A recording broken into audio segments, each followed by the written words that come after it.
قیامت کا دن وہ دن ہے جب ہر انسان کو اللہ تعالیٰ کے سامنے حاضر ہونا ہوگا۔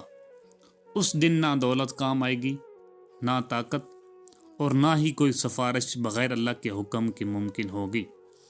ہر انسان سے اس کے اعمال کے بارے میں سوال کیا جائے گا۔ قرآن کریم میں اللہ تعالیٰ فرماتے ہیں، ترجمہ: پس آپ کے رب کی قسم، ہم ضرور ان سب سے سوال کریں گے ان کاموں کے بارے میں جو وہ کرتے رہے۔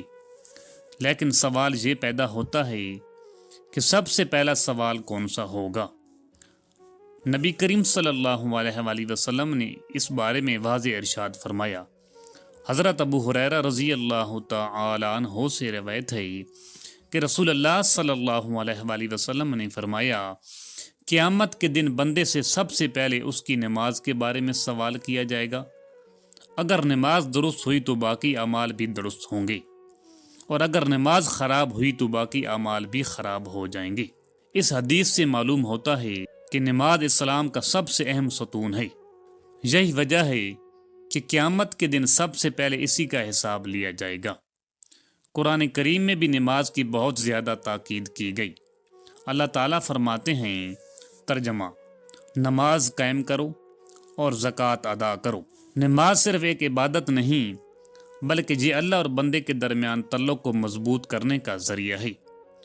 جو شخص دنیا میں نماز کی پابندی کرتا ہے، اللہ تعالیٰ قیامت کے دن اس کے لیے آسانیاں پیدا فرماتا ہے۔ رسول اللہ صلی اللہ علیہ وآلہ وسلم نے فرمایا، نماز دین کا ستون ہے۔ اس کا مطلب یہ ہے کہ جس طرح کسی عمارت کا ستون مضبوط ہو تو عمارت قائم رہتی ہے، اسی طرح اگر نماز مضبوط ہو تو انسان کا دین بھی مضبوط رہتا ہے۔ قیامت کے دن جب انسان اللہ کے سامنے کھڑا ہوگا تو سب سے پہلے اس سے یہی پوچھا جائے گا کہ تم نے نماز کا کتنا اہتمام کیا؟ کیا تم نے اسے وقت پر ادا کیا؟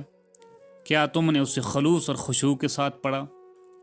اگر کسی کی فرض نمازوں میں کمی رہ گئی ہوگی تو اللہ تعالیٰ نوافل کے ذریعے اس کی کمی پوری فرما دے گا۔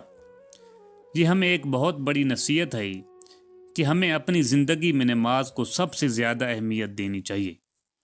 دنیا کے کام کبھی ختم نہیں ہوتے، لیکن نماز چند منٹ کی عبادت ہے جو انسان کی آخرت کو سنوار دیتی ہے۔ آخر میں ہمیں یہی سوچنا چاہیے کہ جب قیامت کے دن سب سے پہلا سوال نماز کے بارے میں ہوگا تو کیا ہم اس سوال کے لیے تیار ہیں؟ اللہ تعالی ہمیں 5 وقت کی نماز پابندی کے ساتھ ادا کرنے کی توفیق عطا فرمائے، آمین۔